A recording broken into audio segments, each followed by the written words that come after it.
Are smart glasses ready for a breakthrough year in 2026? At least that is what a new McKinsey and Business of Fashion report is claiming. And wearables, the report says, including smartwatches, rings, eyewear, and bands, are the fastest growing accessory category, with growth of 8.3% per year since 2022, set to continue at 9% annually up to 2028. Consumer adoption of smartwatches is also high, with the category representing 35 to 40% of the watch market volume, while smart eyewear and smart rings represent less than 10% of their respective market volume. Consumers are expected to further embrace smart glasses in 2026, according to the report. For example, Ray-Ban's Meta glasses were already the top-selling product in 60% of Ray-Ban's EMEA stores as of Q3 2024. And this is also the put you on the spot question of the week from the A&M Consumer and Retail Group, and they want to know, wearables brand share has been concentrated and generally dominated by technology brands like Apple, Garmin, Samsung in watches, and Aura in rings. However, with glasses, the branding model seems to be led by the fashion brand with a powered by technology sub-brand. Ray-Ban Meta is the great example. What are the most important implications on the growth and profit opportunities for the fashion and technology brands based on this go-to-market choice? Better you than me. Well, yeah. I mean, I would say as a fashion retailer, I'd be looking at what I can do with my current resources and capabilities to support the wearable market and my current customers that are not into wearables. So, like I thought the options that they mentioned in the Business of Fashion article made sense. Like accessories, are you looking at engraving but things that you would do to your own products that you're just going to do to these, these tech-enabled products.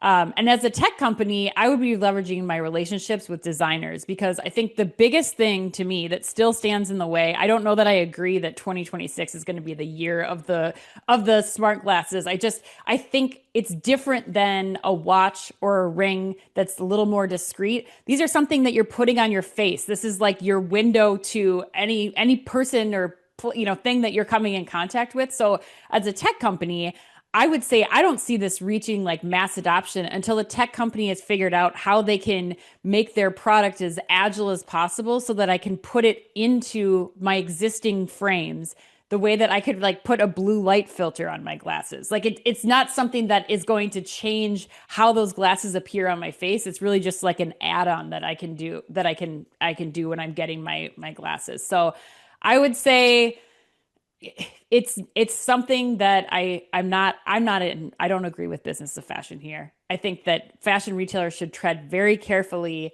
with anything that they're doing outside of their current capabilities. And tech companies, you really got to work and try to make ends with the fashion retailers to get them to offer this to their consumers, who are very finicky consumers typically, especially when it comes to eyewear. So how do you make your product as agile as possible so that it can fit into the most types or shapes or styles of glasses? But Chris, what about you? You actually have the glasses. Yeah, I know. I'm kind of like, thank God that that's the opinion you had on this one, because I didn't want to disagree on another headline, and you picked this headline, so I was like, I was not sure where we were gonna go with it. And I'm just like saying, thank God, because there's 2 points I'd bring up. First is like the overall 2026 year of the smart glasses. I'm selling that hard. Like, It sounds like you are too. Like you're right. I have the Meta glasses, the Ray-Bans, and they're a novelty. Like, they're awkward. You're filming people. You have to have a real specific use case to even wear them. I don't wear them hardly at all. And so, right. And they've kind of just sat on the shelf collecting dust. And so I agree, like, while the style and the tech can improve, and it might make me wear them more, but it's a big if, because it's different than a watch. Like, a watch has biometric benefits too, right? Like, so that's something you have to think about. And then I think it's still hard to improve upon the overall utility of the smartphone experience itself, which is just on demand to give you all the search information you need. You can put your camera up to it. You can take a video the same way you can with your glasses. So like, I just don't know. But the other point of this is I'm selling it hard for the fashion brands too. The fashion brands, I wouldn't be touching this. It's not your core competency. It's not your core competency.